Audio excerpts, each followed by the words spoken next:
একজন ব্যবসায়ী যেরকম তার ব্যবসার লাভ লস পুষিয়ে নেওয়ার জন্য তার যেরকম কিছু সিজন আছে, মৌসুম আছে, ঠিক একইভাবে একজন ইমানদার মুসলমানের সারা বছরের আমল এবং ইবাদতের ঘাটতিকে পুষিয়ে নেওয়ার জন্য আল্লাহ রাব্বুল আলামিন দুটি বৃহৎ ইবাদতের মৌসুম দিয়েছেন আমাদেরকে।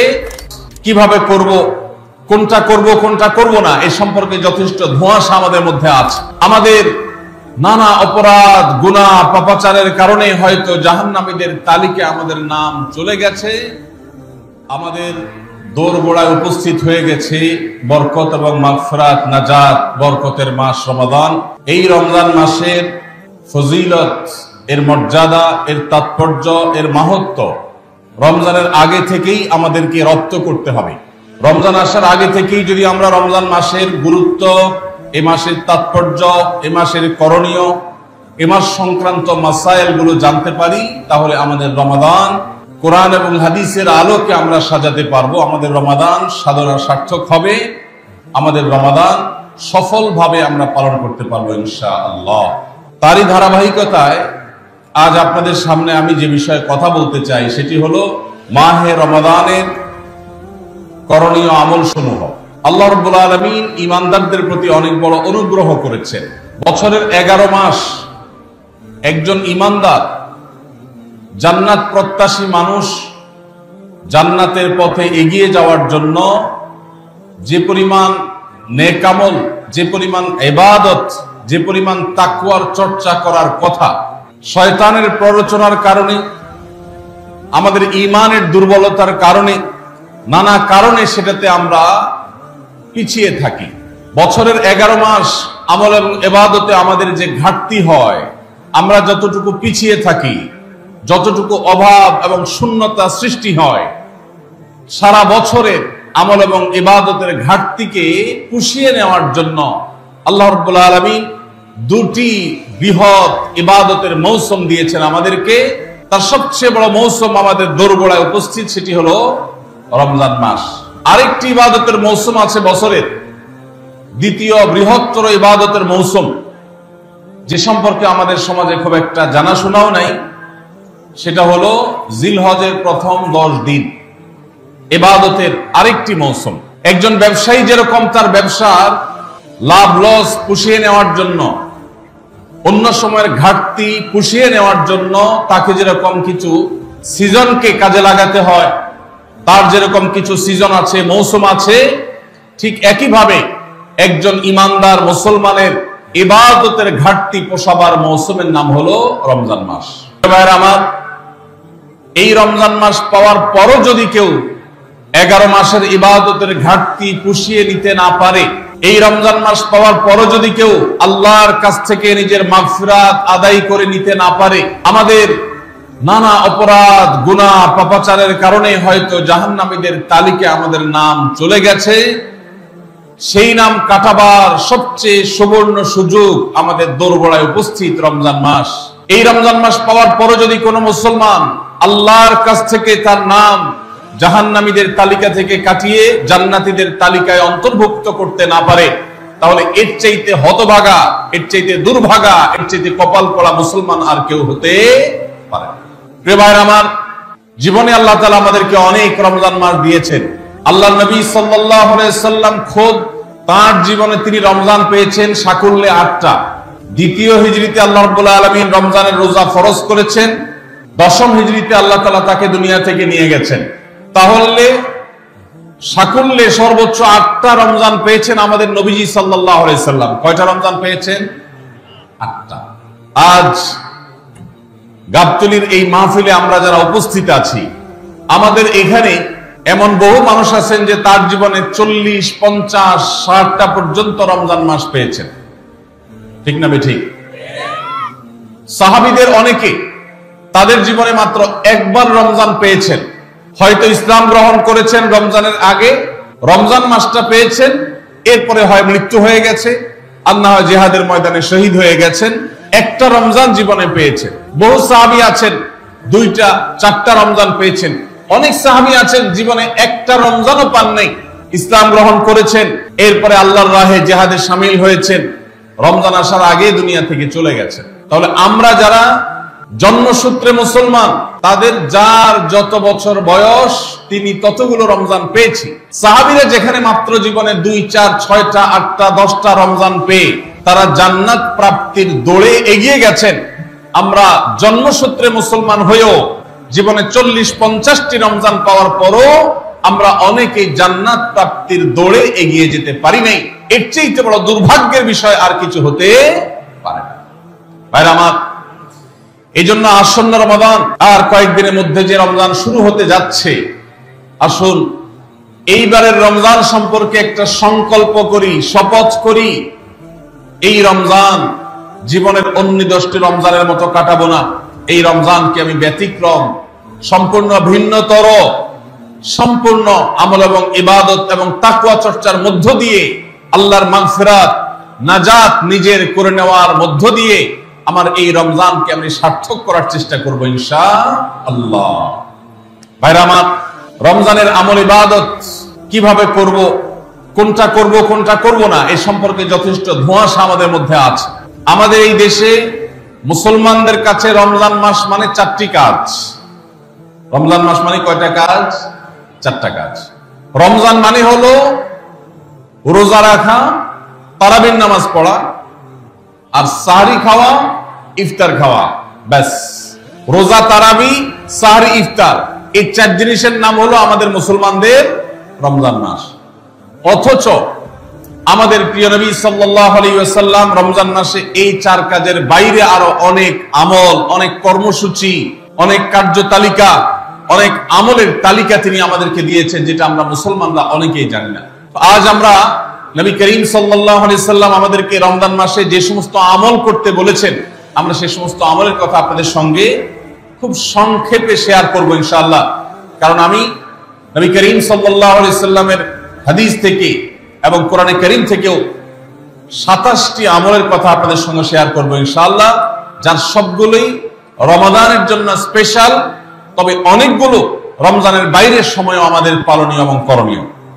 এই বিষয়ে আমরা এই বছর প্রথমবারের মতো একটা বই করেছি, আপনারা জানেন, মাহে রমজানের 27 আমল।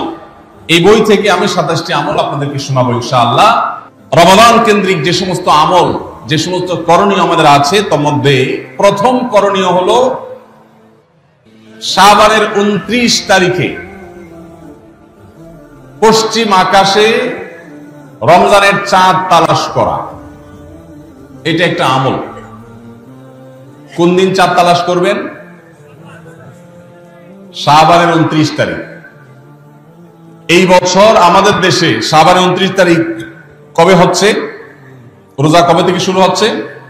তাহলে 29শে শাবান সন্ধ্যায়, যেদিন থেকে রোজা হওয়ার সম্ভাবনা আছে, সেই দিন সন্ধ্যায় মাগরিবের আগে পশ্চিম আকাশের দিকে চাঁদ অনুসন্ধান করার চেষ্টা করে তাকাবেন।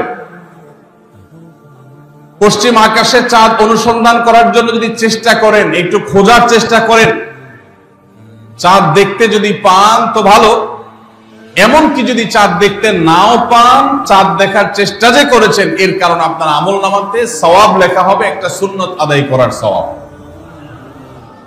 ভাইরা আমার, আমরা আমাদের ছেলেবেলায়, আমাদের শৈশবে রমজানের আনন্দ আঁচ করতাম পশ্চিম আকাশের চাঁদ দেখে। ঈদের আনন্দের সূচনা এবং শুরুই হতো ঈদের চাঁদ দেখার মধ্য দিয়ে।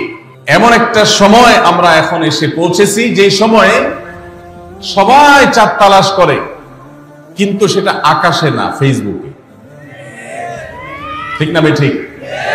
চাঁদ কি ফেসবুকে উঠে না আকাশে উঠে? তাহলে সবাই যদি ফেসবুকে চাঁদ তালাশ করেন, আকাশে চাঁদ দেখবে কে? ও ইসলামী ফাউন্ডেশনের হেলাল কমিটি, চাঁদ দেখা কমিটির কিছু মানুষ, তাদের উপরে নির্ভর করে 18-20 কোটি মানুষ তারা ফেসবুকে তাকায় আছে। এটা খুবই দুর্ভাগ্যজনক একটা বাস্তবতা।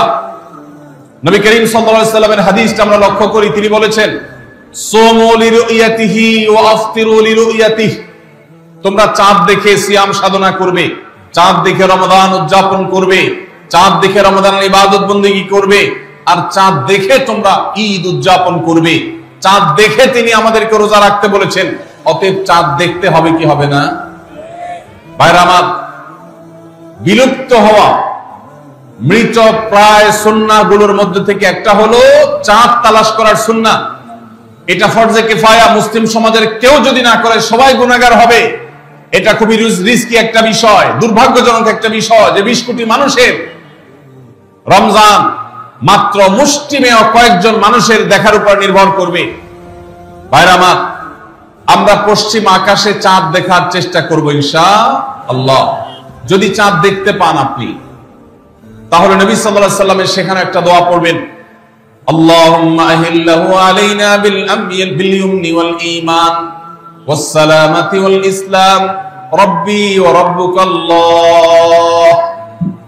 চাঁদকে লক্ষ্য করে বলবেন, চাঁদের সাথে কথা বলবেন। চাঁদ আপনার কথা হয়তো বুঝবে না, কিন্তু আল্লাহর এরকম সৃষ্টি যারা আমাদের কথা বুঝতে পারে না, তাদেরকে লক্ষ্য করে কিছু বলার মানে হলো আপনি মূলত আপনার মনের আকুতিকে প্রকাশ করছেন। চাঁদকে লক্ষ্য করে নবী সাল্লাল্লাহু আলাইহি সাল্লাম চাঁদ দেখলে পড়তেন, আল্লাহুম্মা আহিল্লাহু আলাইনা বিল ইয়ুমনি ওয়াল ঈমান।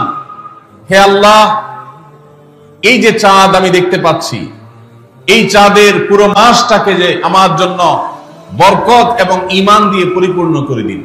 এই চাঁদ পুরো মাস জুড়ে থাকবে, অতএব পুরো মাস জুড়ে এই চন্দ্র মাসে আমি আপনার কাছে আমার জীবনে প্রভূত বরকত, কল্যাণ এবং ঈমান আপনার কাছ থেকে চাই।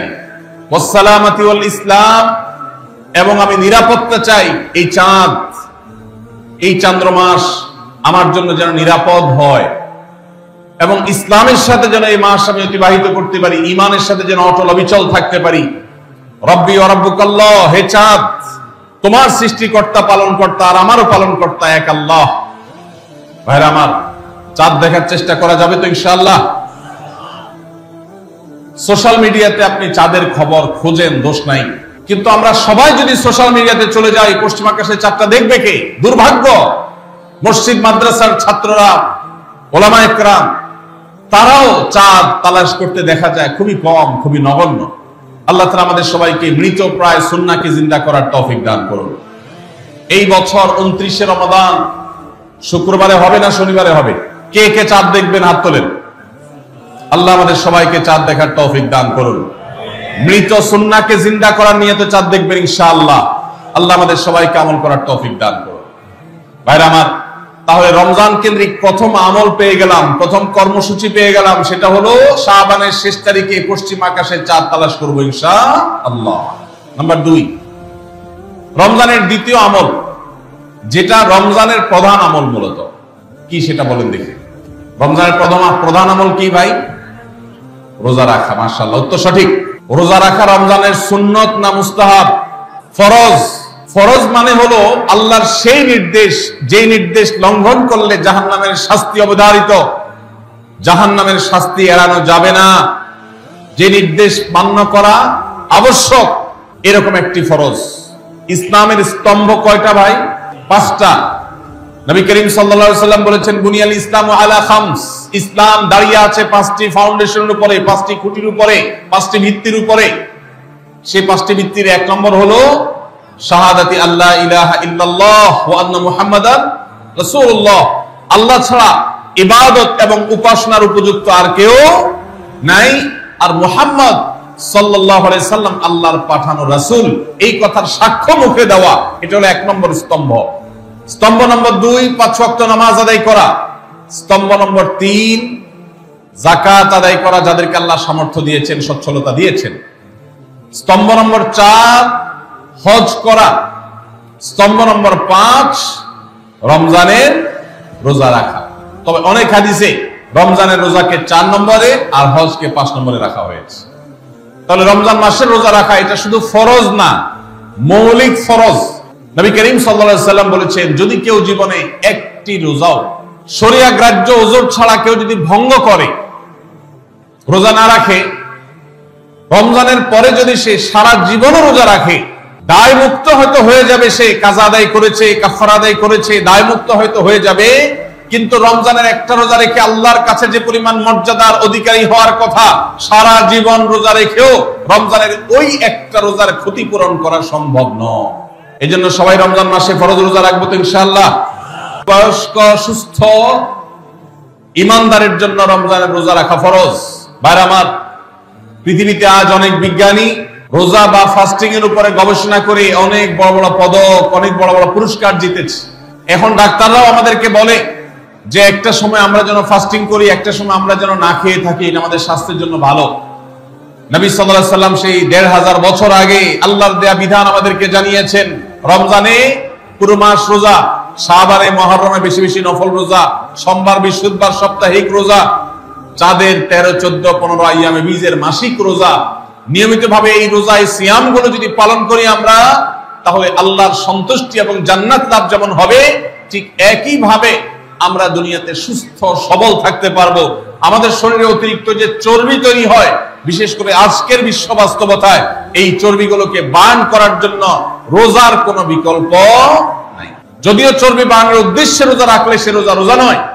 আমাদের উদ্দেশ্য আল্লাহর সন্তুষ্টি অর্জন, পাশাপাশি পার্থিব উপকারিতা এমনি পেয়ে যাব। আল্লাহ আমাদের সবাইকে রমজান রোজা রাখার তৌফিক দান করুন। ভাইরা আমার, নবী করিম সাল্লাল্লাহু আলাইহি ওয়াসাল্লাম তিনি বলেছেন, যে ব্যক্তি রমজানে ঈমান এবং ইখলাসের সাথে আল্লাহকে খুশি করবার জন্য রমজান রোজা রাখবে, আল্লাহ তার পূর্বের সমস্ত গুনাহ মাফ করে দিবেন। অনেক যুবক আছেন গ্যাস্ট্রিকের অজুহাতে, অনেকে আছেন প্লাস্টিকের অজুহাতে রোজা রাখেন না। কারো গ্যাস্ট্রিক, কারো প্লাস্টিক। সামান্য একটু রোজা রাখতে যে যুবক পারে না, সে নিজেকে মুসলিম দাবি করে কোন মুখে? মাত্র ১২-১৪ ঘন্টা যে না খেয়ে থাকার মতো চ্যালেঞ্জ নিতে পারে না, সে আবার কিসের মুসলমান দাবি করে নিজেকে? এই জন্য ভাইরা সবাই রোজা রাখবো তো ইনশাআল্লাহ। বাসা বাড়িতে বাচ্চাদেরকে কৈশোর বয়স থেকে তাদেরকে রোজা রাখতে শেখাবেন। সাহাবায়ে কেরাম আশুরার রোজা পর্যন্ত বাচ্চাদেরকে রাখাতেন এবং তাদেরকে খেলনা দিয়ে ভোলাতেন, রোজা রাখতে তাদের সাহায্য করতেন। আজ এমন এক প্রজন্ম আমরা গড়ে তুলছি, যেই প্রজন্ম শুধু ভোগ শিখেছে, ত্যাগ শিখে নাই। বাচ্চা কাচ্চাদেরকে দেখবেন মা বাপ বড় বড় মোবাইল, স্মার্টফোন তাদের হাতে তুলে দিচ্ছেন। তারা মুখ দিয়ে কোনো কথা বললেই সেটা নেওয়ার জন্য, কেনার জন্য বাপ মা অস্থির ব্যাকুল হয়ে যাচ্ছেন। তাদেরকে সংগ্রাম, ত্যাগ, চ্যালেঞ্জ নেওয়া, এগুলো তাদেরকে শেখাচ্ছেন না। মনে রাখবেন, ভোগ করতে কোনো যোগ্যতার দরকার হয় না, ত্যাগ করতে যোগ্যতার দরকার হয়। ভোগ করতে সবাই পারে, ত্যাগ করতে সবাই পারে না। এজন্য সন্তানকে ভোগ নয়, ত্যাগ শেখাতে হবে। আল্লাহ আমাদেরকে তৌফিক দান করুন। আপনার বাচ্চা যদি রোজা রাখা শিখে, শখ করে রোজা রাখে, তাকে বাধা দিবেন না, তাকে রোজা রাখতে দিবেন। কারণ সে রোজা রাখার মধ্য দিয়ে গরিব অভাবী মানুষের কষ্ট অনুভব করবে, ফিল করবে। সে রোজা রাখার মধ্য দিয়ে আল্লাহর নৈকট্যের ফিলিংস তার মধ্যে আসবে। ইসলামী সংস্কৃতিকে সে অনুভব করবে, আঁচ করবে। এই জন্য সন্তানকে কৈশোর বয়স থেকেই, কিশোর বয়স থেকেই তাকে রোজা রাখতে সাহায্য করবেন ইনশাআল্লাহ। ঠিক আছে না ভাই? বাচ্চাদের প্রথম হয়তো রোজা অর্ধেক রাখবে, দুপুরে ভেঙে ফেলবে, এরপর না হয় বিকাল পর্যন্ত রাখবে, এরপর না হয় সন্ধ্যা পর্যন্ত রাখবে, কিন্তু অভ্যাস তাকে গড়ে তুলতে হবে। আল্লাহ আমাদেরকে তৌফিক দান করুন। ভাইরা আমার, তাহলে রমজানের প্রধান আমল রোজা রাখা। এই রোজা ইচ্ছাকৃত শরিয়া গ্রাহ্য ওজর ছাড়া ভাঙা জায়েজ নাই, হারাম। যদি কেউ ভাঙে অথবা না রাখে সে ফাসিক। অতএব এই রোজার চর্চা আমাদের করতে হবে। আল্লাহ আমাদের সবাইকে তৌফিক দান করুন। ৩ নম্বর আমল হলো রাতে তারাবির নামাজ আদায় করা। রাতে কি আদায় করা ভাই? তারাবির নামাজ আদায় করা কি ফরজ না নফল? ফরজ না সুন্নাত? সুন্নাত, সুন্নাতে মুআক্কাদা। নবী করিম সাল্লাল্লাহু আলাইহি সাল্লাম বলেছেন, মান সামা মান কামা রমাদানা ঈমানান ওয়া ইহতিসাবা গুফিরা লাহু মা তাকাদ্দামা মিন যামবি। যে ব্যক্তি রমজান মাসে রাতে দাঁড়িয়ে তারাবির নামাজ পড়বে, তার পূর্বের সমস্ত গুনাহ খাতা মাফ করে দেওয়া হবে।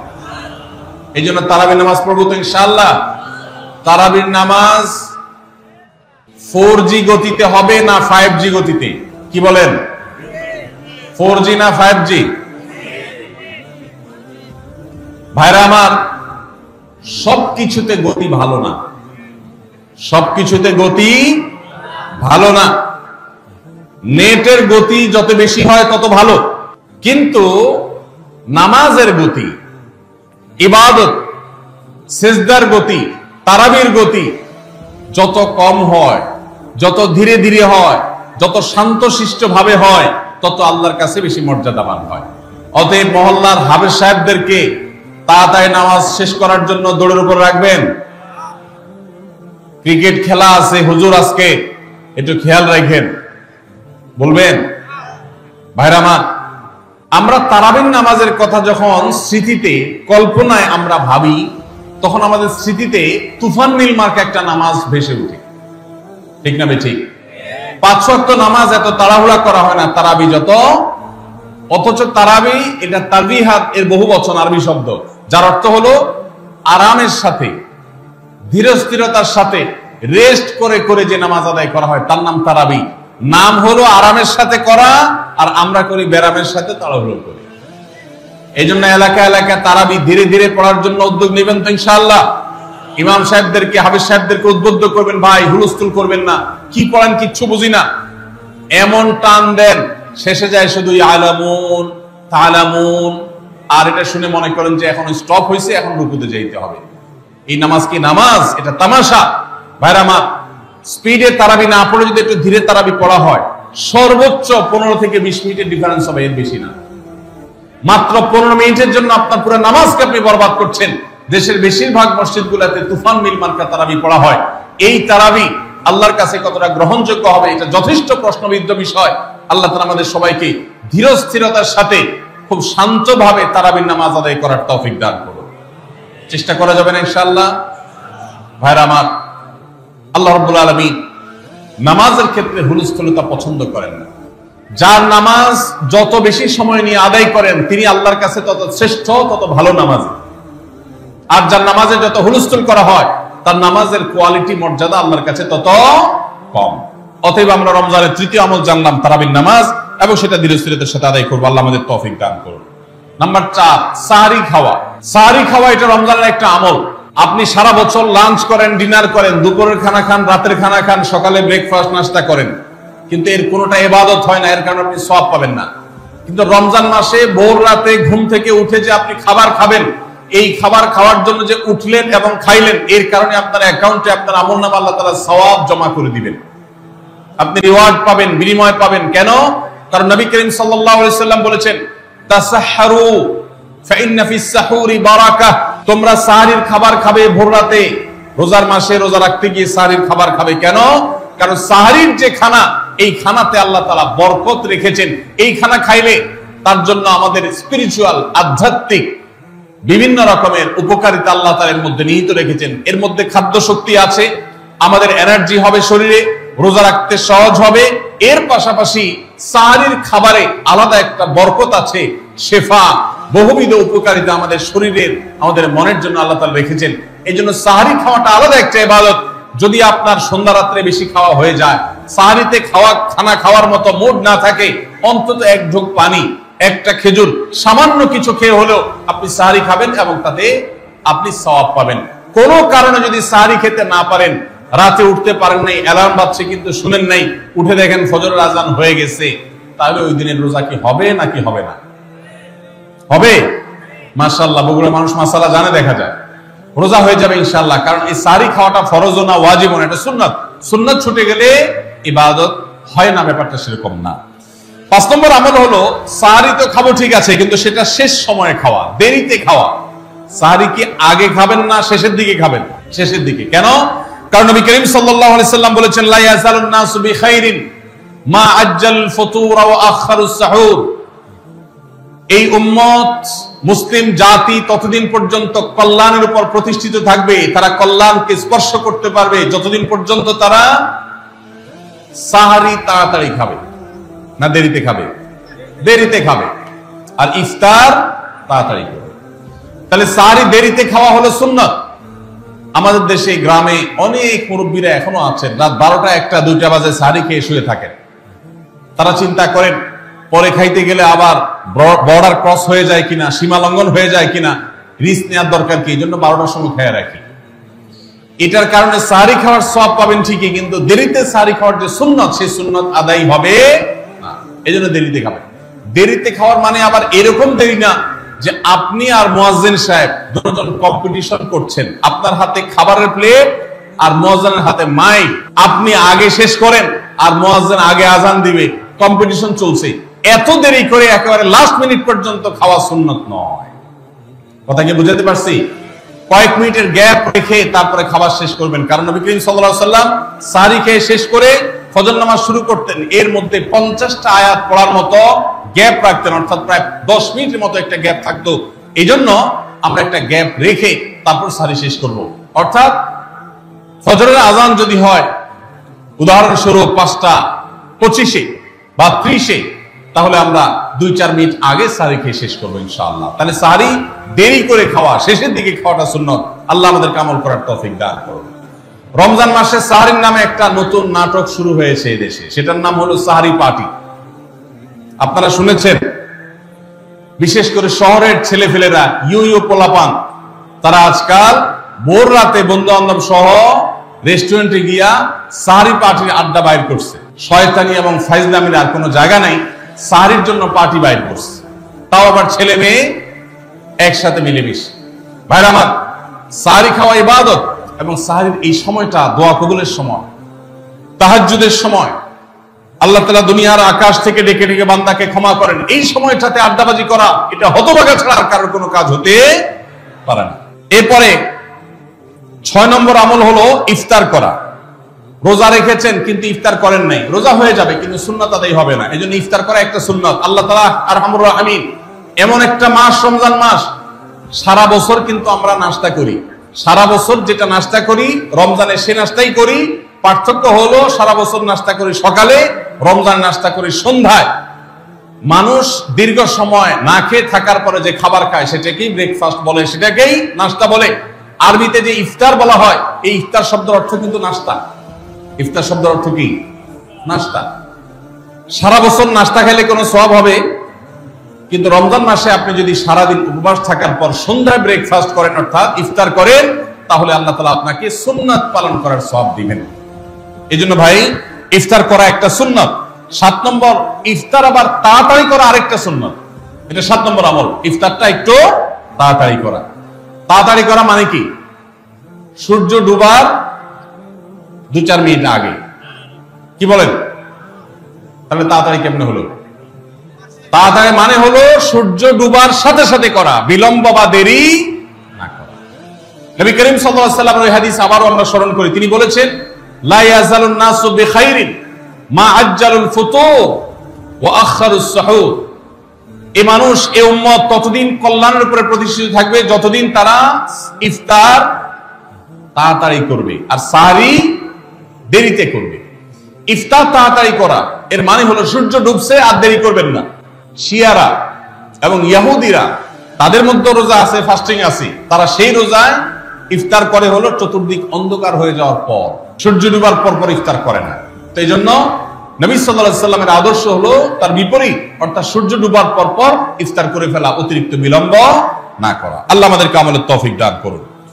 8 নম্বর আমল হলো ইফতারের দোয়া পড়া। ইফতারের দোয়া জানা আছে ভাই? কি দোয়া? আমরা একটা দোয়া কমন জানি বাংলাদেশের মানুষ, সেটা হলো আল্লাহুম্মা লাকা সুমতু আলা রিজকিকা আফতারতু। এটাও হাদিসে বর্ণিত হয়েছে, কিন্তু হাদিসের সনদ নিয়ে অনেকে কোনটা নিয়ে আলাপ তুলেছেন, প্রশ্ন তুলেছেন।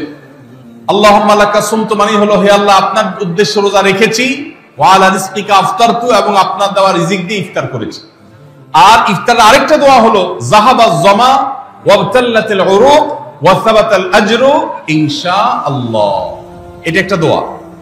যদি এগুলো দোয়ামূলক নয়, আমরা দোয়া বলছি, এটা মূলত আল্লাহর কাছ থেকে একটা প্রত্যাশা। এর অর্থ হলো যাহাবাজ জামা, আমার পিপাসা দূর হয়ে গেছে, ওয়াবতাল্লাতিল উরুক, আমার শিরা উপশিরাগুলো সব সিক্ত হয়ে গেছে, ওয়া সাবাতাল আজরু ইনশাআল্লাহ, এবং আল্লাহ চাহেন তো এই রোজার বিনিময় আমার সাব্যস্ত হয়ে গেছে আল্লাহর কাছে, এটা স্থির হয়ে গেছে। এটা হলো ইফতারের দোয়া। ইফতারের দোয়াটা কি ইফতারের আগে করব না পরে করব? ইফতারের দোয়াটা যারা ইফতারের আগে করার পক্ষে তারা হাত তোলেন, অল্প সংখ্যক মানুষ। আর বাকিরা সবাই কি পরের পক্ষে না মাঝখানের পক্ষেও আছেন লোক? সব পরের। মাশাআল্লাহ, সব সূক্ষ্ম সূক্ষ্ম মাসআলা দেখি গাবতলী মানুষ জানে, মাশাআল্লাহ, অনেক অগ্রসর দেখা যায়। আল্লাহ আমাদের সবাইকে দ্বীনের জন্য কবুল এবং মঞ্জুর করুন। মাশাআল্লাহ। ভাইরা আমার, ইফতারের দোয়াটা ইফতারের পরে করতে হয়, যেটা বেশিরভাগ মানুষ জানে না, কিন্তু আমি অবাক হলাম যে এখানে বেশিরভাগ মানুষ আপনারা জানেন। মাশাআল্লাহ, নলেজেবল মানুষ বোঝা গেছে। ইফতারের দোয়ার অর্থের দিকে তাকালেই তো বোঝা যায় এটা আগে না পরে। দোয়ার অর্থের মধ্যে তাকালে আমরা দেখতে পাচ্ছি যে আল্লাহ শিরা উপশিরা সিক্ত হয়ে গেছে, পিপাসা দূর হয়ে গেছে, এগুলো তো ইফতারের পরেই হয়। অবশ্য আমি অর্থ আগে বলে দিছি, সেটা দেখে হয়তো আপনারা অনেকে বুঝে ফেলছেন, মাশাআল্লাহ। তো যাই হোক, ইফতারের শুরুতে বিসমিল্লাহ বলে ইফতার করব, আর শেষে এই দোয়া পড়বো। আল্লাহ আমাদেরকে আমলের তৌফিক দান করুন। 9 নম্বর হলো সাহরি এবং ইফতারে খেজুর খাওয়া। খেজুর দিয়ে সাহরি ইফতার করা। ইফতারে আপনি অন্য যা খান না খান, খেজুর দিয়ে খাবেন। নবী সাল্লাল্লাহু আলাইহি সাল্লাম আদা পাকা আদা খেজুর দিয়ে ইফতার করতেন, যেটাকে রোতাব বলা হয়। আর যদি সেটা না পাওয়া যেত, সাধারণ যে কোনো খেজুর, সেটাও না পাওয়া গেলে একটু পানি খেয়ে তারপর তিনি ইফতার করতেন। আমরা ইফতারে খেজুর খেতে হয় সুন্নাহ, এটা আমরা জানি, কিন্তু যেটা জানি না সেটা হলো সাহরিতে খেজুর খাওয়া। ভোর রাতে সাহরিতে খেজুর খাওয়া সুন্নাত, এটা আগে কে কে জানতেন? হাত তোলেন। আগে জানতেন, মাশাআল্লাহ, হাত নামান। গত বছর রমজানে সাহরিতে ভাত তরকারি যাই খাইছেন না খাইছেন, একটা হলো খেজুর খাইছেন, কারা কারা হাত তোলেন? মাশাআল্লাহ, এদিকে সব আমল করা মানুষ, মাশাআল্লাহ। তাহলে তার ওয়াজ টোয়াজের কোনো দরকার নেই। এত নলেজেবল মানুষ, এত আমলদার মানুষ যদি এলাকায় থাকে, তাহলে ওয়াজের দরকারটা কি?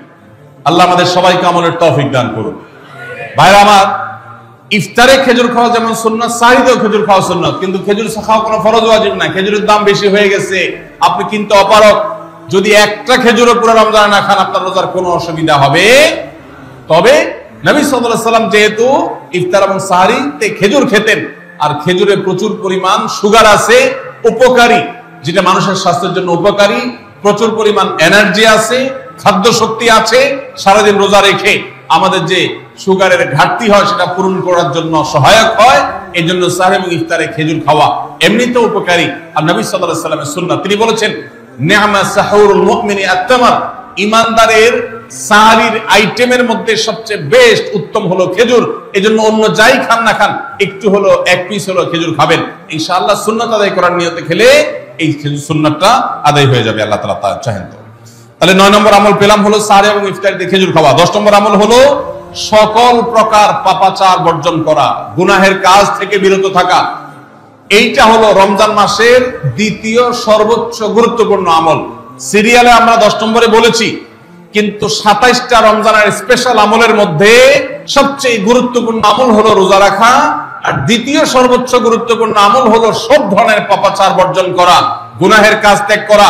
যদি কেউ রমজানে রোজা রাখে, আবার চোখ দিয়ে হারাম জিনিস মোবাইলে দেখে, স্ক্রিনে দেখে, পত্রিকার পাতায় দেখে, অফলাইনে দেখে, পরনারীর দিকে তাকায় থাকে, সে যদি কান দিয়ে হারাম জিনিস শুনে, গান বাদ্য, এই সমস্ত কিছু সে যদি উপভোগ করে, তাহলে তার এই রোজা আর উপোস থাকার মধ্যে কোনো পার্থক্য। মনে রাখবেন, রোজা শুধু পেটের হয় না, রোজা চোখের হয়, রোজা কানের হয়, রোজা হাতের হয়, রোজা মুখের হয়, রোজা শরীরের প্রত্যেকটা অঙ্গ প্রত্যঙ্গের হয়।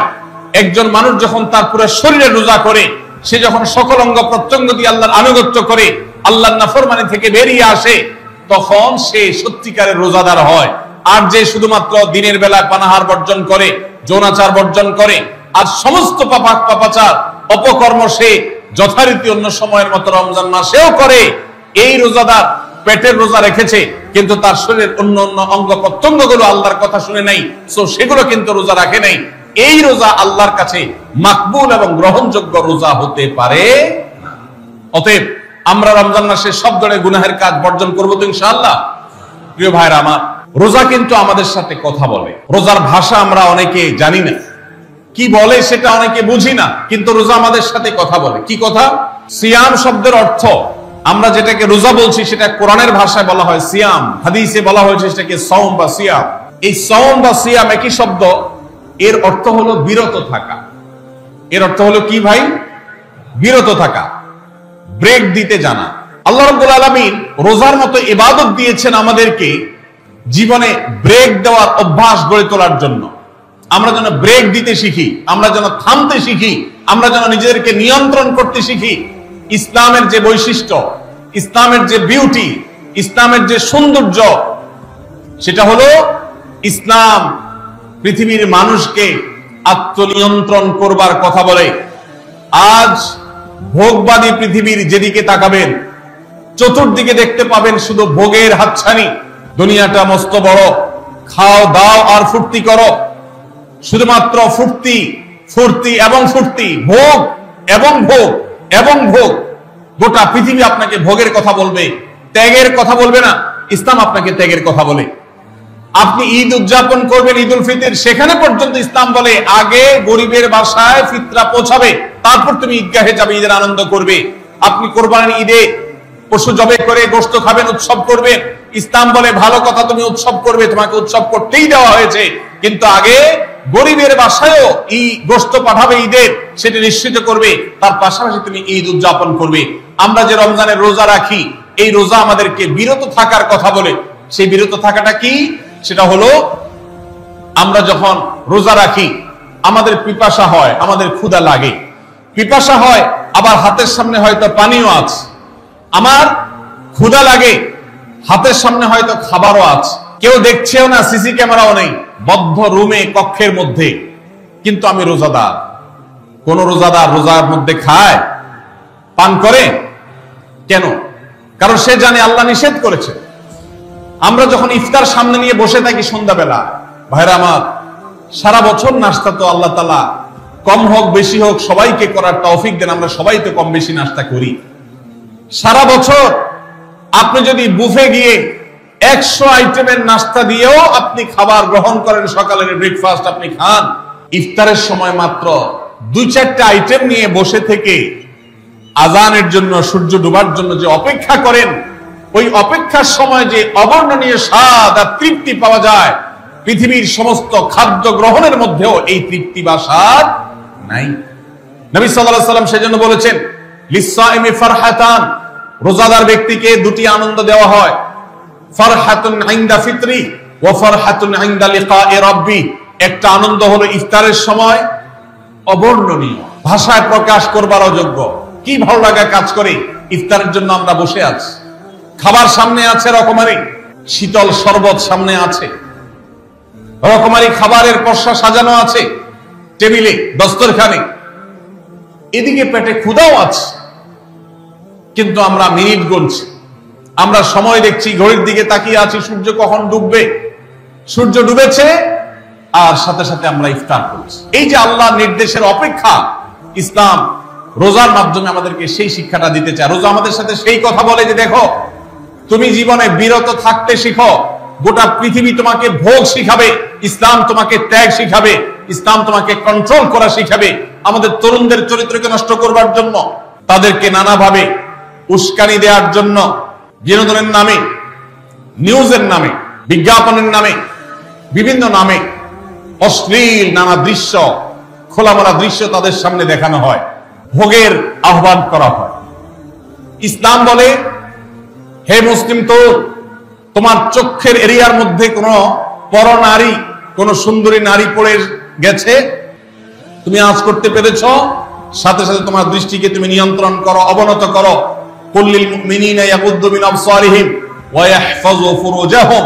আল্লাহ বলছেন, হে রাসূল, বলে দিন ঈমানদার পুরুষদেরকে তারা যেন তাদের চোখগুলোকে নামিয়ে রাখে, তাদের সম্ভ্রমকে তারা সংরক্ষণ করে। মনে রাখবেন, যা খুশি তা করতে পারা এটা যোগ্যতা নয়। নিজেকে নিয়ন্ত্রণ করলাম, যা খুশি তা করব না, এর নাম হলো যোগ্যতা। ডায়রিয়ার রোগী ডাইরেক্ট হয়ে যায়, যা খুশি যে করে, নিজের মন যেদিকে তাকে নাচায় সেদিকে নাচে, এই লোকটা অসুস্থ মানুষের মতো। আর মুসলিম যুবক, মুসলমান মানুষ, নারী পুরুষ, সে নিজেকে নিয়ন্ত্রণ করে। আল্লাহ এটা হারাম করেছেন, আমার মন চায়, চাইলেই আমি সেটা নিতে পারি, কিন্তু আমি নেব না। আমি একটা জিনিস ধরতে পারি, আল্লাহ হারাম করেছেন, সেজন্য আমি ধরবো না। এই শিক্ষাটা রমজান আমাদেরকে দেয়। অতএব রমজানের সবচেয়ে গুরুত্বপূর্ণ আমল হলো এই 10 নম্বর আমল, সেটা হলো পাপাচার বর্জন করা। নবী সাল্লাল্লাহু আলাইহি ওয়াসাল্লাম বলেছেন, যে ব্যক্তি রমজানে রোজা রাখলো আর পাপাচার বর্জন করলো না, তাহলে এই রোজা রাখার উপোস থাকার ভিতরে কোনো পার্থক্য নাই। আল্লাহ আমাদের সবাইকে রমজান মাসের রোজা থেকে সকল হারাম, সকল নাজায়েজ কাজ, সকল গুনাহের কাজ ছাড়ার তৌফিক দান করবেন, আমিন। ভাইরা আমার, 11 নম্বর আমল হলো অধিক পরিমাণ দোয়া করা। রমজান মাসের রোজা রেখে আমরা বেশি বেশি দোয়া করব। চলতে ফিরতে, উঠতে বসতে দোয়া করতে পারেন। আমাদের মায়েরা অনেকে শুনছেন আমাকে, রমজান মাসে আপনি গৃহস্থলী কাজ করছেন, রান্না বাড়া করছেন, ঘর ঝাড়ু দিচ্ছেন, আর মনে মনে আল্লাহর সাথে কথা বলেন। দোয়া মানে আল্লাহর সাথে কথোপকথন। আল্লাহ, আপনি আমাকে মাফ করে দেন, আমার বাবাকে মাকে মাফ করে দেন, সন্তানগুলোকে হেদায়েত দান করেন, চোখের পানি ফেলেন। নিয়মতান্ত্রিক দোয়া, বসে বসে হাত তুলে দোয়া করবেন কিবলামুখী হয়ে, আবার চলতে ফিরতে উঠতে বসতে, এমনকি ওযু নাই সে অবস্থায় দোয়া করবেন। নবী সাল্লাল্লাহু আলাইহি ওয়াসাল্লাম বলেছেন 3 ব্যক্তির দোয়া ফিরিয়ে দেওয়া হয় না। কয় ব্যক্তির দোয়া? লা তুরাদ্দু দাওয়াতুহুম, 3 শ্রেণী মানুষের দোয়া ফিরিয়ে দেওয়া হয় না। এর ভিতরে এক শ্রেণী হলেন মাজলুম, কারোর জুলুমের শিকার হয়েছে এই ব্যক্তি, জালেমের বিরুদ্ধে যে তার মনের আকুতি থাকে, বদদোয়া থাকে, আল্লাহ সুবহানাহু ওয়া তাআলা এটা ফিরিয়ে দেন না। এজন্য পৃথিবীর ইতিহাসের কোন জালিম আপনি দেখাতে পারবেন না যেই জালিমকে আল্লাহ ছেড়ে দিয়েছেন, আল্লাহ ছাড় দিয়েছেন কিন্তু চূড়ান্ত ভাবে ছেড়ে দিয়েছেন, এমন কোন জালিম আপনি দেখাতে পারবেন না। এজন্য ভাই কখনো কোন অবস্থাতে কারো প্রতি আমরা জুলুম করব না, আল্লাহ আমাদেরকে সেটা মানার তৌফিক দান করুন। তাহলে 3 ব্যক্তির দোয়া কবুল হয়, ফেরত দেওয়া হয় না। তার ভিতরে একজন হলো মাজলুম, যার প্রতি আপনি জুলুম করেছেন, সে আপনার বিরুদ্ধে যে বদদোয়া করে, এটা লাগবেই লাগবে, আজ হোক আর 2 দিন পরে। নাম্বার 2, মুসাফির, যে ব্যক্তি সফরে আছে, সফররত অবস্থায় সে যদি দোয়া করে, সে দোয়া আল্লাহ তাআলা কবুল করেন। 3 নম্বর হলো রোজাদার ব্যক্তি, as-সাইম হাত্তা ইফতির, রোজাদার ব্যক্তি সারাদিন ভর রোজা করলে ইফতার রাত পর্যন্ত, সারাদিন দোয়া করলে ইফতার রাত পর্যন্ত তার দোয়া কবুল হয়। এই জন্য রোজা রেখে আমরা বেশি বেশি আল্লাহর কাছে দোয়া করবো ইনশাআল্লাহ। চলতে ফিরতে উঠতে বসতে মনে মনে আল্লাহর সাথে কথা বললেন, চাওয়া দাওয়াকে পেশ করলেন, বাস এটাই হলো দোয়া। এটা হলো আমাদের রমজান মাসের 11 নম্বর আমল, বেশি বেশি দোয়া করা। 12 নম্বর আমল হলো মিথ্যা এবং কাজ পরিহার করা। রমজানের সকল পাপাচার তো পরিহার করবই, বিশেষভাবে মিথ্যা কথা, মিথ্যা কাজ পরিহার করা। কারণ নবীজি সাল্লাল্লাহু আলাইহি ওয়াসাল্লাম এর জন্য আলাদা নির্দেশ করেছেন। তিনি বলেছেন, মাল্লাম ইয়াদা কাওলা যুরি ওয়াল আমালা বি ফালাইসা লিল্লাহি হাজা আন ইয়াদা তাআমাহু ওয়া শারাবা। যে ব্যক্তি রমজানের রোজা রেখে মিথ্যা কথা, মিথ্যা কাজ ছাড়লো না, তার উপোস থাকায় আল্লাহর কোনো ঠেকা পড়ে নাই। 13 নম্বর আমল হলো অশ্লীলতা এবং বিবাদ, বিতণ্ডা, ঝগড়া এগুলো পরিহার করা। কারণ নবী করিম সাল্লাল্লাহু আলাইহি ওয়াসাল্লাম তিনি আমাদেরকে রমজান মাসে রোজা রেখে অশ্লীলতা পরিহার করতে বলেছেন। মোবাইলে হারাম জিনিস দেখলেন, টেলিভিশনে হারাম জিনিস দেখলেন, বা কোনো পত্র পত্রিকাতে খারাপ জিনিস, নিষিদ্ধ জিনিস দেখলেন, পর্নারীর সৌন্দর্য দেখে আপনি হারাম স্বাদ নেয়ার চেষ্টা করলেন, তাহলে আপনার রোজার অঙ্গহানি হলো, রোজা প্রাণহানি হলো। এই রোজা নয়। এই জন্য এটাকে রমজান মাসে পরিহার করতে হবে, অন্য সময় তো বটেই। এবং সেই সাথে কেউ যদি আপনার সাথে ঝগড়া করতে আসে, নবীজি শিখাই দিয়েছেন, ফালিয়াকুল ইন্নী সায়েম, কেউ রোজা রাখা অবস্থায় ঝগড়া করতে আসলে বলবেন, ভাই আমি রোজাদার, আমি তোমার ঝগড়ার জবাব দিতে পারবো না। তাহলে ঝগড়া পরিহার করার জন্য রমজান মাসে আমরা এক্সারসাইজ করবো। 14 নম্বর, যে কোনো ভালো কাজ, যে কোনো নেকামল রমজান মাসে বেশি বেশি করবেন। কেন? কারণ রমজানের শুরুতে একজন ঘোষক বলে, ইয়া বাগিয়াল খায়রি আকবিল, হে ভালো কাজ প্রত্যাশী, যে ভালো কাজ করতে চাও, রমজান মাসটাই হলো ভালো কাজের সওয়াব বেশি পাওয়ার। অতএব এই মাসে ভালো কাজ করে, নেকামল করে, ইবাদত করে, কোরআন তেলাওয়াত, জিকির, আজকার যত রকম আছে এগুলো করে জান্নাতের পথে অগ্রসর হয়ে যাও। 15 নম্বর আমল হলো বেশি বেশি ইস্তেগফার করা। বেশি বেশি কি করা? ইস্তেগফার করা, অর্থাৎ ক্ষমা প্রার্থনা করা। কেন ক্ষমা প্রার্থনা বেশি করবেন? কারণ নবী করিম সাল্লাল্লাহু আলাইহি সাল্লাম বলেছেন, ওয়ালিল্লাহি উতাকাউ মিনান নার ওয়া যালিকা ফি কুল্লি লাইলা, রমজানের প্রত্যেক রাতে আল্লাহ তাআলা বহু মানুষকে জাহান্নাম থেকে মুক্ত ঘোষণা করেন। ভাইরা আমার, আমাদের পাপাচারের কারণে জাহান্নামীদের তালিকা নাম উঠে থাকলেও রমজানে আল্লাহ বহু মানুষকে ঠিক দেন যে এই লোককে জান্নাতি ঘোষণা করা হলো, জাহান্নাম থেকে মুক্ত ঘোষণা করা হলো। এই জন্য এই মাসে আল্লাহর কাছে বেশি বেশি মাফ চাইতে হয়, ইস্তেগফার করতে হয়, চোখের পানি ফেলে দোয়া করতে হয় যে আল্লাহ আপনি মাগফিরাত নসিব করেন। এটা হলো 15 নম্বর আমল। 16 নম্বর আমল হলো রোজাদারকে ইফতার করানো। নিজে ইফতার করবেন, পাশাপাশি রোজাদার ব্যক্তিকেও ইফতার করাবেন। নবী সাল্লাল্লাহু আলাইহি ওয়াসাল্লাম বলেছেন, যদি কোনো ব্যক্তি কোনো রোজাদারকে ইফতার করায়, তাহলে যেই ব্যক্তি তাকে ইফতার করাবেন তার রোজার সওয়াব তো সে পাবেই, আপনি ইফতার করায়া সমপরিমাণ সওয়াব লাভ করবেন ইনশাআল্লাহ। অতএব মসজিদে ইফতার দেওয়ার ব্যবস্থা করা যেতে পারে, রাস্তাঘাটে, বিশেষ করে পাবলিক পরিবহনে, এমনকি প্রাইভেট গাড়িতেও সন্ধ্যার সময়, ইফতারের সময় অনেক সময় খাবার থাকে না, তখন আপনি রাস্তায় দাঁড়িয়ে যদি সামান্য একটু খেজুর, সামান্য একটু পানি বিতরণ করতে পারেন, তাহলে সওয়াবটা পাওয়া যেতে পারে। আপনার বাসার আশেপাশে অনেক অভাবী মানুষ আছে, তাদের বাসায় আপনি ইফতার পৌঁছে দিতে পারেন, এর মাধ্যমে রোজাদারকে ইফতার করানোর সওয়াব পেতে পারেন। 17 নম্বর আমল হলো বেশি বেশি কোরআনে কারীমের তেলাওয়াত করা। কোরআনে কারীমের তেলাওয়াত রমজান মাসে বেশি বেশি করব। কেন? কারণ হলো এই মাসটাই হলো কোরআন নাজিলের মাস। আল্লাহ তাআলা রমজান মাসে কোরআন নাজিল করেছেন। আল্লাহ বলেছেন, শাহরু রমাদান আল্লাযী উনজিলা ফীহিল কুরআন হুদাল লিন-নাসি ওয়া বায়িনাতিন মিনাল হুদা ওয়াল ফুরকান। রমজান মাস এমন মাস যে মাসে আল্লাহ তাআলা কোরআন নাজিল করেছেন, এইজন্য এই মাসে বেশি বেশি কোরআন তেলাওয়াত করতে হবে। নবী করিম সাল্লাল্লাহু আলাইহি ওয়াসাল্লাম বেশি বেশি রমজান মাসে কোরআন তেলাওয়াত করতেন। আমাদের পূর্বসূরি সালাফগণ কেউ কেউ রমজান মাসে অন্য সব আমল কমিয়ে দিয়ে কোরআন তেলাওয়াতটা সবচেয়ে বেশি করতেন। এই জন্য দিনে এবং রাতে বেশি বেশি করে কোরআন শুদ্ধতার সাথে সৌন্দর্যের সাথে তেলাওয়াত করব, অর্থ সহকারে বুঝে পড়ার চেষ্টাও পাশাপাশি করবো ইনশাআল্লাহ। 18 নম্বর আমল হলো কোরআন পরস্পরকে শোনাশুনি করা, বুঝে পড়া। অর্থাৎ আপনি কোরআন তেলাওয়াত করবেন, আপনার স্ত্রী শুনবে, আপনার মা শুনবে, আপনার বোন শুনবে, আবার তারা তেলাওয়াত করবে, আপনি শুনবেন।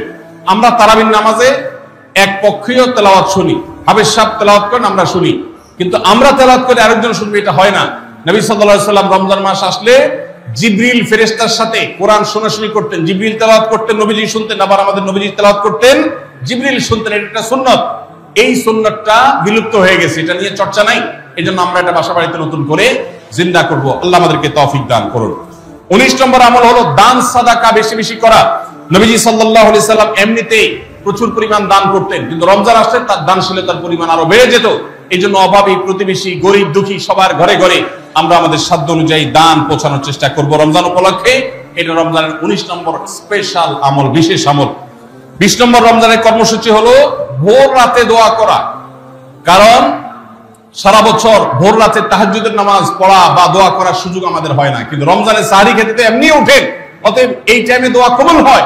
24 ঘন্টার ভিতরে দোয়া কবুলের সবচেয়ে মুখ্যম সুযোগ, সবচেয়ে আদর্শ সময় হলো এই তাহাজ্জুদের সময়। ভাইরা আমার, ঢাকার একটি বড় কোম্পানি, বাংলাদেশের সবচেয়ে বড় শিল্প প্রতিষ্ঠান বললে ভুল হয়তো হবে না, অন্তত এটুকু বলা যায় যে প্রথম 3-4টি বড় প্রতিষ্ঠানের একটি। এরকম একটা প্রতিষ্ঠানের একজন কর্মকর্তা বছর 2-3 আগে আমার সাথে হঠাৎ দেখা, তিনি আমাকে দেখে বেশ আবেগ আপ্লুত হলেন এবং অনেকটা জড়িয়ে ধরলেন এবং বললেন, ভাই, আপনার একটি আলোচনা থেকে আমার জীবনের ভিতরে এমন এক পরিবর্তন আসছে যেটা অকল্পনীয়, অভাবনীয়। আমি একটু কৌতূহল হয়ে জানতে চাইলাম কোনটা সেটা। তখন তিনি বললেন, ভাই, আমার জীবনে এমন একটা রোগ হয়েছে, যেই রোগ ট্রিটমেন্ট করার জন্য দেশে বিদেশে বিভিন্ন জায়গায় গিয়েছি, কোনো চিকিৎসা এর আমি পাইনি। শেষ পর্যন্ত আশাহত হয়ে চাকরি ছেড়ে দিয়ে, শহর ছেড়ে দিয়ে গ্রামে গিয়ে বসবাস করা শুরু করছি এবং মৃত্যুর জন্য অপেক্ষা করছি। এর মধ্যে আপনার একটা আলোচনার ক্লিপ আমার চোখের সামনে আসলো, সোশ্যাল মিডিয়ায় তো এটা শুনলাম। সে আলোচনাটা ছিল আল্লাহর কাছ থেকে অসাধ্য সাধন করার সময় হলো ভোর রাত, তাহাজ্জুদের সময়। আমি এই আলোচনা পুরোটা শোনার পর ওই রাতে আমি ঘুম থেকে উঠে ভোর রাতে তাহাজ্জুদ পড়ে আল্লাহর কাছে বুক ভাসিয়ে মন ভরে কাঁদলাম, দোয়া করলাম। ওই ভাই বললেন যে আমি এত দোয়া করলাম, দোয়া করতে করতে দীর্ঘ সময় আমি পরিতৃপ্ত হলাম, আমার দোয়া শেষ হয়ে গেল।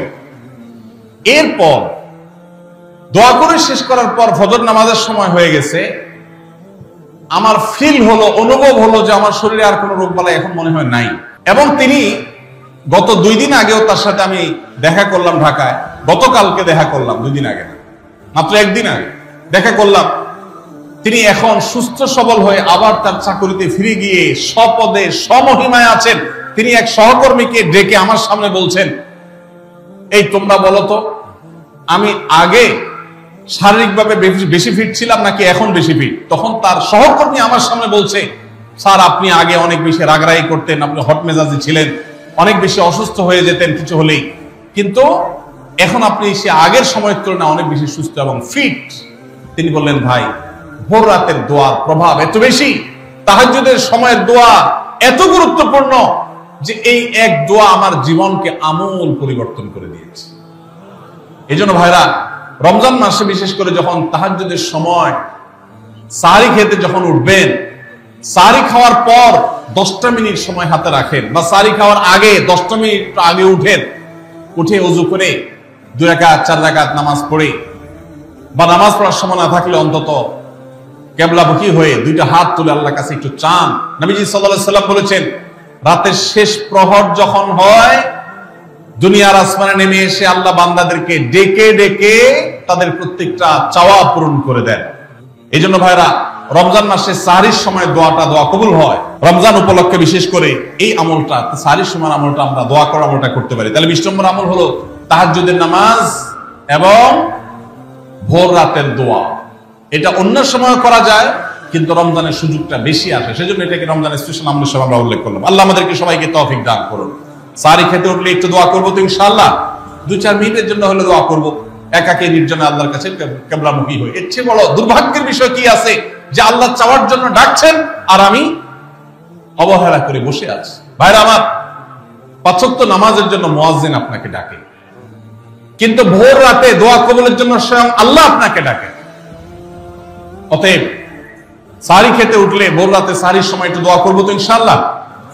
21 নম্বর আমল উমরা করা। যাদেরকে আল্লাহ তৌফিক দিয়েছেন তারা রমজানে উমরা করবেন, কারণ নবী করিম সাল্লাল্লাহু আলাইহি ওয়াসাল্লাম বলেছেন, উমরাতুন ফি রমাদান তা'দিলু হাজ্জা। রমজানে কেউ উমরা করলে একটা হজের সওয়াব পায়। কোন কোন হাদিসে আসছে তা'দিলু হাজ্জাতান মাই, নবীজির সাথে হজের সওয়াব পাওয়া যায় রমজানে উমরা করলে। আল্লাহ আমাদেরকে যখন তৌফিক দিবে আমরা সকল সেটা করব ইনশাআল্লাহ। ঠিক আছে না? নিয়ত করেন, দোয়া করেন, আল্লাহ একসময় তৌফিক অবশ্যই দিবেন। 22 নম্বর আমল হলো রমজানের শেষ 10 দিন মসজিদে ইতিকাফ করা।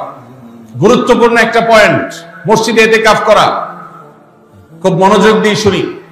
রাসূল করিম সাল্লাল্লাহু আলাইহি সাল্লাম রমজানের রোজা ফরজ হওয়ার পর থেকে নিয়ে তার মৃত্যু পর্যন্ত একটি বছরের জন্য রমজানের শেষ দশক মসজিদে ইতিকাফ করা ছাড়া ছিলেন না। একবার তিনি মসজিদে ইতিকাফে বসেছেন, কিন্তু ইমার্জেন্সি একটা কাজে মসজিদ থেকে তাকে বের হতে হয়েছে। এই জন্য তিনি পরের বছর 20 দিন ইতিকাফ করেছেন। 10 দিন হলো ওই বছরের, আর 10 দিন হলো আগের বছরের যে ইতিকাফ ভেঙে ফেলেছেন সেটার ইতিকাফের কাজা। তার মানে হলো নবীজির জীবনে কখনো ইতিকাফ 1 বছর একটা রমজান মাসেও ছাড়েন নাই। এত গুরুত্বপূর্ণ আমল যে রমজানের এই আমলটা তিনি কখনোই ছাড়েন নাই। দুর্ভাগ্য আমাদের, এখানেও হয়তো বেশিরভাগ মুসলমান আমরা জীবনে একবারের জন্য রমজানের শেষ 10 দিন ইতিকাফ করি নাই। যে আমল নবীজি জীবনে কখনো ছাড়েন নাই সেটা আপনি জীবনে একবারও করেন নাই। এর চাইতে বড় হতভাগা উম্মত আর কি হতে পারে? ভাইরা আমার, 3টি আমলের নগদ তৃপ্তি আমি অন্তত অনুভব করি। আমি আমার সে অভিজ্ঞতার আলোকে আপনাদের উদাত্ত আহ্বান করতে চাই, রমজানের শেষ দশকে আপনারা ইতিকাফ করুন। যে 3টি আমলের তৃপ্তি, নগদ স্বাদ, অবর্ণনীয় ভালো লাগা কাজ করে, অন্তর জগতে প্রশান্তিতে পরিপূর্ণ হয়ে যায়, সেই 3টি ইবাদতের একটি হলো আরাফাতের ময়দানের দোয়া। এটার সাথে কোনো কিছুর কম্পেয়ার হয় না। অবর্ণনীয় তৃপ্তি লাগে আরাফাতের ময়দানে দোয়া করতে। দ্বিতীয় হলো সিজদায় গিয়ে চোখের পানি ফেলে আল্লাহর কাছে দোয়া করতে অসম্ভব ভালো লাগা কাজ করে। ভোর রাতে দোয়াতেও একই স্বাদ পাওয়া যায়। আর 3 নম্বর হলো রমজানের শেষ দশকের ইতিকাফ। ইতিকাফ যে একবার করেছে সে জীবনে বারবার করে, তাকে আর ফেরানো যায় না। এজন্য ভাইরা, রমজানের শেষ দশকে আমরা আল্লাহর ঘরে বসে গিয়ে ইতিকাফ করার চেষ্টা করবো তো ইনশাআল্লাহ। অনেক এলাকায় বৃদ্ধ মানুষ, বুড়া মানুষ বসায় দেওয়া হয় টাকা পয়সা দিয়ে। যে টাকা নিয়ে ইতিকাফ করে সেও গুনাহগার, আর যারা টাকা নিয়ে ইতিকাফে বসায় তারাও গুনাহগার, কারণ ইবাদত টাকা পয়সা দিয়ে চলবে না। রমজানের শেষ দশক মসজিদে ইতিকাফ করবো তো ইনশাআল্লাহ। আল্লাহ আমাদেরকে তৌফিক দান করুন। যুবক ভাইরা, একটাবার বসে দেখেন, অসম্ভব ভালো লাগা কাজ করে। মনে হয় যে আল্লাহর মেহমান আমি, এই ফিলটা হয়। কারণ আল্লাহর ঘরে এসে বসে আছেন আপনি কারোর কাছে কোনো কিছু চেয়েছেন, চাইতে চাইতে একটা পর্যায়ে তার পাও জড়িয়ে বসে গেলেন, একদম বসে গেলেন, তার ঘরের সামনে বসে পড়লেন। ইতিকাফটা অনেকটা এরকম। রমজানের প্রথম 20 দিন আল্লাহর কাছে হাত দিয়ে দোয়া করলাম, আর শেষ 10 দিন একদম মসজিদে গাঁটটি মুস্কা নিয়ে পড়ে গেলাম। ব্যাপারটা হলো কারো পায়ে ধরে পড়ে যাওয়ার মতো। আশা করা যায় ইতিকাফকারীকে আল্লাহ তাআলা ক্ষমা না করে মসজিদ থেকে ফেরাবেন না। এজন্য ইতিকাফ করার চেষ্টা করবো তো ইনশাআল্লাহ। আমরা ব্যস্ততার অজুহাত দেই। ভাইরা আমার, যে কোনো মুহূর্তে দুনিয়া থেকে চলে যেতে হতে পারে।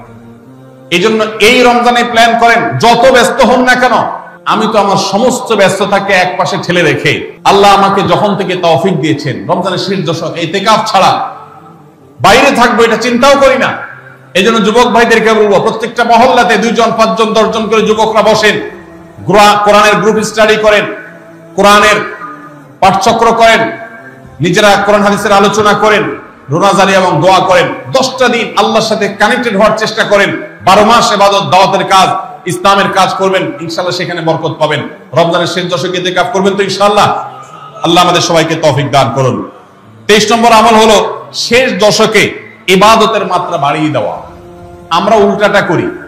আমাদের দেশে রমজানের প্রথম দশকে মসজিদ ফুল হয়ে, বারান্দা ফুল হয়ে, রাস্তায়ও মুসল্লি দাঁড়ায়।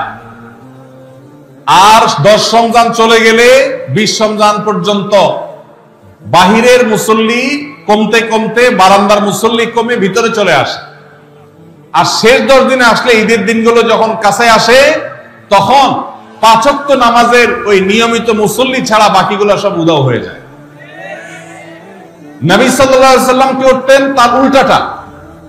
আমাদের আয়েশা বলেছেন, কানা ইয়াজিতাহিদু ফীহি মা লা ইয়াজিতাহিদু ফী গায়রি। আমাদের নবীজি সাল্লাল্লাহু আলাইহি ওয়াসাল্লাম রমজানের শেষ দশকে ইবাদতের জন্য যত কষ্ট করতেন, যত সাধনা করতেন, অন্য কোন সময় ইবাদতের জন্য এত সাধনা করতেন না। অথচ আমরা দেখা যায় শেষ দশক অবহেলা কাটাই। এইজন্য ভাইরা, শেষ দশকে ইবাদতের পরিমাণ আরো বাড়িয়ে দিতে হবে, আমলের পরিমাণ বাড়িয়ে দিতে হবে। এটাই আল্লাহ তাআলার নির্দেশনা, সেটাই রমজানের শেষ দশকের আমল। 24 নম্বর আমল হলো শেষ দশকে পরিবারকে ঘুম থেকে ডেকে তোলা। এটা আলাদা সুন্নাহ। নবী সাল্লাল্লাহু আলাইহি ওয়াসাল্লাম রমজানের শেষ দশক হলে কানা ইযা দাখালাল আশর আহইয়া লাইলা ওয়া আইকাযা আহলা। তিনি পরিবারকে ঘুম থেকে ডেকে তুলতেন এবং স্ত্রী সঙ্গ ত্যাগ করতেন। শেষ দশক কোমর বেঁধে ইবাদত করতেন। এটা 24 নম্বর আমল। তাহলে শেষ দশক পরিবারকে ঘুম থেকে ডেকে তোলা। নবীজি অন্য কোন সময় ঘুম থেকে ইবাদতের জন্য ডাকতেন না, নফল নামাজ যার ইচ্ছা সে পড়বে, যার ইচ্ছা পড়বে না। কিন্তু শেষ দশক এত বড় অফার, এত বড় সুযোগ, কারণ লাইলাতুল কদর শেষ দশকে আছে, এই জন্য এই দশকে ইবাদতের জন্য পরিবারকে তিনি ডেকে তুলতেন। তারা শুয়ে থাকুক, তিনি এটা সহ্য করতেন না। এই জন্য 24 নম্বর আমল হলো রমজানের শেষ দশকে পরিবারকে ঘুম থেকে ডেকে তোলা এবং স্ত্রী সঙ্গ ত্যাগ করা শেষ দশকের জন্য। 25 নম্বর আমল হলো লাইলাতুল কদর অনুসন্ধান করা। রমজানের শেষ দশকের প্রত্যেকটা রাতে কিন্তু শবে কদর হতে পারে, বিশেষ করে বেজোড় রাতে 21, 23, 25, 27, 29 এই রাতগুলোতে লাইলাতুল কদর হওয়ার সম্ভাবনা অনেক জোরালো। সৌদি আরবের মানুষ তাদের বেজোড় রাতে তালাশ করবে, আমরা আমাদের বেজোড় রাতে তালাশ করব ইনশাআল্লাহ। নবীজি সাল্লাল্লাহু আলাইহি ওয়াসাল্লাম বলেছেন যে তাহাররাউ লাইলাতুল কদর ফিল বিতি মিনাল আশরিল আওয়াখির মিন রমাদান। রমজানের শেষ দশকের বেজোড় রাতগুলোতে তোমরা শবে কদর হতে পারে সে আশা বেশি বেশি করে ইবাদত বন্দেগী করো। লাইলাতুল কদর ইবাদতকে আল্লাহ বলেছেন লাইলাতুল কদরি খায়রুম মিন আলফি শাহর। 1000 মাস, 1000 মাস ইবাদত করলে যে সওয়াব পাওয়া যাবে, লাইলাতুল কদরের এক রাতের ইবাদতের সওয়াবটার চাইতে বেশি হবে। সেই রাত কোনটা আল্লাহ নির্দিষ্ট করেন নাই। এজন্য শেষ দশকের প্রত্যেকটা রাতেই ইবাদত করার চেষ্টা করা, স্পেশালি বেজোড় রাতগুলোতে। 26 নম্বর আমল হলো লাইলাতুল কদরের আশায় বিশেষ দোয়া পড়া। সেটা কি? আল্লাহুম্মা ইন্নাকা আফুউন তুহিব্বুল আফওয়া ফাআফু আন্নী। আল্লাহ আপনি ক্ষমাশীল, আপনি ক্ষমাকে ভালোবাসেন, অতএব আমাদেরকে ক্ষমা করে দিন। এটা রমজানের শেষ দশকের প্রত্যেক রাতে পড়বেন। যে রাতটা একটু শান্ত শিষ্ট, একটু শীতল, একটু বৃষ্টিভাব, একটু লাইলাতুল কদরের আবহাওয়া বোঝা যায়, সেই রাতকে লাইলাতুল কদর আশা করে প্রত্যাশা করে বেশি বেশি দোয়া পড়বেন, আল্লাহুম্মা ইন্নাকা আফুউন তুহিব্বুল আফওয়া ফাআফু আন্নী। তাহলে 26 নম্বর আমল হলো লাইলাতুল কদরের দোয়া পড়া। আর 27 নম্বর সর্বশেষ আমল হলো ফিতরা আদায় করা। অর্থাৎ রমজান মাসের রোজাতে যদি ভুল ত্রুটি হয়, এটা রিফাইন্ডের কাজ হয়ে যায়, রিফ্রেশমেন্টের কাজ হয়ে যায় ফিতরার মাধ্যমে। প্রত্যেক সচ্ছল ব্যক্তি তার নিজের পক্ষ থেকে, নিজের স্ত্রী এবং নিজের ছোট বাচ্চাদের তরফ থেকে ফিতরা আদায় করবেন। প্রাপ্তবয়স্ক সন্তান থাকলে তারা তাদেরটা আদায় করবে, আর না হলে বাবা তাদেরটা আদায় করতে পারে। ফিতরা স্বরূপ গরিবদের বাসায় একদিনের খাবার এটা পৌঁছে দিতে হবে। এটা হলো ফিতরা। ঈদের নামাজের আগ পর্যন্ত এটা আদায় করার নির্দেশ নবী সাল্লাল্লাহু আলাইহি ওয়াসাল্লাম দিয়েছেন। তাহলে 27 নম্বর আমল হলো ফিতরা আদায়। এটার মাধ্যমে রমজানের আমল শেষ হয়ে যাবে। আমি আবার এক নজরে 27টি আমল আপনাদেরকে বলে দিচ্ছি। নাম্বার 1 চাঁদ দেখা, নাম্বার 2 রোজা রাখা, নাম্বার 3 তারাবির নামাজ আদায় করা, নাম্বার 4 সাহরি খাওয়া, 5 নম্বর আমল হলো শেষ সময় সাহরি খাওয়া, 6 নম্বর আমল হলো ইফতার করা, 7 নম্বর আমল হলো তাড়াতাড়ি ইফতার করা এবং 8 নম্বর আমল হলো ইফতারের দোয়া পড়া, 9 নম্বর আমল হলো সাহরি এবং ইফতারে খেজুর খাওয়া, 10 নম্বর আমল হলো রমজান মাসের সকল গুনাহ বর্জন করা, 11 নম্বর আমল হলো বেশি বেশি দোয়া করা, 12 নম্বর আমল হলো মিথ্যা কথা এবং কাজ পরিহার করা, 13 নম্বর আমল হলো অশ্লীলতা এবং ঝগড়া বিবাদ রমজানের রোজা রেখে না করা, 14 নম্বর আমল হলো ভালো কাজের পরিমাণ এই মাসে বাড়ায় দেওয়া, 15 নম্বর আমল হলো বেশি বেশি আল্লাহর কাছে ক্ষমা চাওয়া, কারণ এই মাসে আল্লাহ বেশি ক্ষমা করেন মানুষকে, 16 নম্বর আমল হলো অন্য রোজাদারকে ইফতার করানো, তাদের বাসায় ইফতার পাঠানো, আর 17 নম্বর আমল হলো বেশি বেশি কোরআন তেলাওয়াত করা, 18 নম্বর আমল হলো কোরআন নিজে পড়ে আরেকজনকে শোনানো, আবার তার তেলাওয়াত নিজে বসে শোনাশুনি করা, 19 নম্বর আমল হলো দান সাদেকা করা, 20 নম্বর আমল হলো তাহাজ্জুদ এবং বিশেষ করে ভোর রাতে সারি খেতে উঠে দোয়া করা, আর 21 নম্বর আমল হলো উমরা করার সামর্থ্য থাকলে, 22 নম্বর আমল হলো ইতিকাফ করা শেষ দশকে, 23 নম্বর আমল হলো শেষ দশকের বেজর রাতে, শেষ দশকের প্রত্যেকটা রাতে ইবাদতের পরিমাণ বাড়িয়ে দেওয়া এবং বিশেষভাবে রাত্রি জাগরণ করা শেষ দশক। আর 24 নম্বর আমল হলো শেষ দশকে নিজের পরিবারকে ঘুম থেকে ডেকে তোলা, স্ত্রী সঙ্গ ত্যাগ করা। 25 নম্বর আমল হলো লাইলাতুল কদর অনুসন্ধান করা। 26 নম্বর আমল হলো লাইলাতুল কদর বিশেষ দোয়া পাঠ করা। আর 27 নম্বর আমল হলো ফিতরা দেওয়া। আল্লাহ আমাদের সবাইকে এই 27টা আমল দিয়ে আমাদের রমজান মাসকে সাজাবার তৌফিক দান করুন।